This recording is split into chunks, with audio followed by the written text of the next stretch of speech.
दोस्तों नमस्कार। बिहार में बड़े पैमाने पर वैकेंसियाँ आ रही है और आप जानते हैं कि महिलाएं भी पढ़ने में बहुत आगे पहुंच चुकी है। वे लोग भी फॉर्म भरती हैं। जो महिलाएं कैटेगरी में हैं या ईडब्ल्यूएस में आती हैं या जिस महिला की बाहर शादी हो गई है या वे महिला जिसके बिहार में शादी हुई है, वे कन्फ्यूज हैं कि कहाँ से सर्टिफिकेट बनाए, किस तरह से सर्टिफिकेट बनाए, हम रिजर्वेशन में आएंगे कि नहीं आएंगे। इन सारी समस्याओं के कारण परेशान रहती हैं, गलत सर्टिफिकेट बना लेती हैं, उनको रिजर्वेशन नहीं मिल पाता है। रिजर्वेशन नहीं मिल पाता है तो उन लोगों के लिए आज के वीडियो में हम बात करेंगे। जो महिला अभ्यर्थी हैं या पुरुष अभ्यर्थी, दोनों सुने क्योंकि ज़रूरी की बात है। सबसे पहले सुन लीजिए, जो बिहार की महिला बाहर किसी स्टेट में शादी कर ली है या दुनिया के किसी देश में शादी कर लिया, अगर सिटीजनशिप नहीं छोड़ा है, अब बिहार की है तो बिहार में उसको रिजर्वेशन मिलेगा अगर बिहार में कैटेगरी में आती है। पहली बात स्पष्ट जान लीजिए, जिस कैटेगरी में उसके पिताजी बिहार में हैं उस कैटेगरी में उनको रिजर्वेशन मिलेगा। वो बिहार से बाहर किसी स्टेट में शादी की हो या किसी देश में जाके दूसरे देश में शादी कर ली हो और सिटीजनशिप छोड़ा नहीं हो तो उनको रिजर्वेशन मिलेगा बस।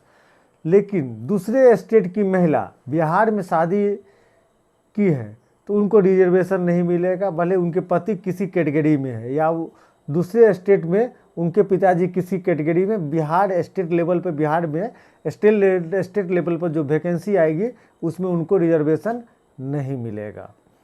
या जनरल में है तो ईडब्ल्यूएस वाला रिजर्वेशन नहीं मिलेगा। अब आगे बात करते हैं, जो महिला बिहार की हैं और शादी हो गई हैं तो उनका सर्टिफिकेट कैसे या कहाँ से बनना चाहिए। तो सबसे पहले बात करते हैं ओबीसी। आप जानते हैं कि बिहार में ओबीसी को दो भागों में बांटा गया है, बीसी और ईबीसी। अभी जो बात करेंगे दोनों में यह लागू होगा। तो बीसी या ईबीसी की जो महिला है उसकी शादी कहीं हो जाती है, महिला अभ्यर्थी है, शादी हो जाती है तो जाति आवासीय उनके पिताजी के नाम से बनेगा और आय भी उनके पिताजी के नाम से बनेगा। जाति आवासीय आय भी उनके पिताजी के नाम से बनेगा और एनसीएल भी उनके पिताजी के नाम से ही बनाना सेफ है। देखिए, सरकार का अनेक प्रकार का नोटिफिकेशन आता रहता है, लेकिन सुप्रीम कोर्ट का जो दिशा निर्देश है उसके अनुसार हम बात कर रहे हैं। और सरकार का भी अभी जो हाल का जो आदेश है उसमें भी ऐसा ही है कि जाति आवासीय आय एनसीएल सभी पिताजी के नाम से होना चाहिए। क्यों होना चाहिए, पहले इस बात को समझिए कि रिजर्वेशन जो दिया जाता है पिछड़ा होने के लिए दिया जाता है। तो कोई महिला अगर पढ़ाई कर रही होगी, कोई लड़की अगर पढ़ाई कर रही है तो उसको रिजर्वेशन क्यों दिया जा रहा है कि उनको उतना संसाधन उपलब्ध नहीं हो सका। तो जब पढ़ाई कर रही थी तो किसके साथ थी, पिताजी के साथ। दूसरी बात कि भारत में कास्ट का निर्धारण पिताजी के नाम से होता है।